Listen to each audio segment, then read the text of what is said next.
ఏం తింటున్నావు? బూందీ లడ్డా నాకు మస్తు ఇష్టం అసలు.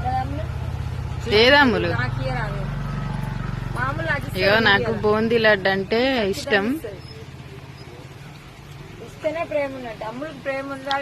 నాకు ఏవా అమ్ములు, నాకు ఇద్దురా. ఎవరికి ఇస్తావు? మామూలు అయితే పాపనా నాకు చెల్లిస్తుంది. నాకు ఈ గుండు మామూలు అయితే ఇచ్చింది నాకు. నువ్వు అట్ట చేస్తున్నావు ఎందుకు? వాళ్ళమ్మ అంటే వాళ్ళమ్మకు పెట్టుకున్నారు. అక్క కూడా పెట్టి కొంచెం నాకు పెట్టదు. పెట్టి అక్క పెట్టుకో. నువ్వేం చేస్తున్నావు? నాకు పానం బాగాలేదు, మెడలు తలకాయ నొప్పి అన్ని అనారోగ్యంగా ఉన్నాడు ఈ రోజు మొత్తానికి. జ్వరం వచ్చినట్టు